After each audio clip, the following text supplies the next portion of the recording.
exhibit on display right now at the Roy Library that celebrates something a lot of people are concerned about here in Utah. It's called Preserving Greatness. It showcases the Great Salt Lake in photographs. You're looking at just some of them here. The work is that of Chris Carlson.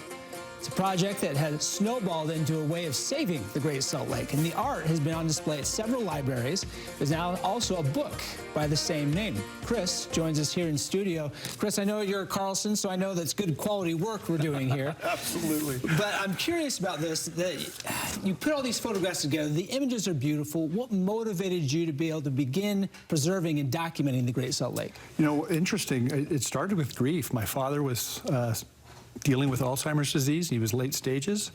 And so Great Salt Lake became a place where I could go out and kind of try to figure out the answers to why this was all happening to him. And as I was out there, I realized that the lake is disappearing just like my father's memories were disappearing. And so I wanted to make sure that I could capture every aspect of the lake in case it does disappear, so that there was a record. And that's what motivated the project. So it feels almost you've connected the two. Yeah, for sure, for sure. I live 10 miles from the lake. The lake affects the weather, it affects our air quality, it affects our economy and our way of life here in Utah. And my dad loved the lake. He loved going out to see the lake with me. He loved going to Antelope Island to see the bison. And I have really great memories of doing that with him in the final days of his life. What do you think he would think of your work? I think he'd be super proud. He was a published author himself, publishing work about our family. But the work was featured in the Wall Street Journal last week, and my dad, he would have been over the moon about that. So, yeah, well, congratulations. I mean, you're getting the circulation here. Obviously, you've got the exhibits on display in our state. What was it like being out there in the elements and with the wildlife? Because I've been in moments where you've seen that bison face to face, and sure, that can be intimidating. Well, I call bison fluffy murder cows. They're dangerous. For good reason, yes. They're dangerous to be around, and sometimes the tourists get a little too close. But they're beautiful animals to witness. But I think what's really struck me about Great Salt Lake is the birds.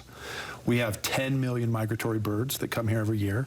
Those birds migrate to every state in the United States after they come to Great Salt Lake, and 1/3 of all shorebirds in the United States or North America rely on Great Salt Lake for their livelihood and their food. So you out there in person, for people who've only seen the Great Salt Lake, either through photos like this or just maybe from driving along the freeway, what do you think they're missing? Oh, I think they're missing having the experience with the lake. I think we have some of the most beautiful sunsets in the world. If you go out to Antelope Island and go to the top of Buffalo Point at sunset and see the Great Salt Lake, it's an otherworldly spiritual experience. Yeah, my wife and I hiked Ferry Peak not that long ago, and it's just a wonderful thing to experience, especially at sunset. Yeah.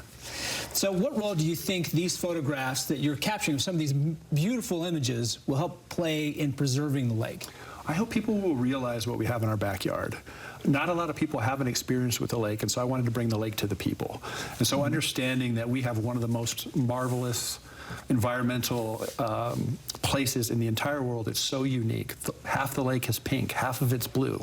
Does that exist anywhere, right? It's very unique. I hope people will recognize how unique it is and that they'll want to preserve it. But I hope they'll also understand how much we rely on it for our snowpack, for our air quality, for our economy, and for preserving nature and helping, birds around the world.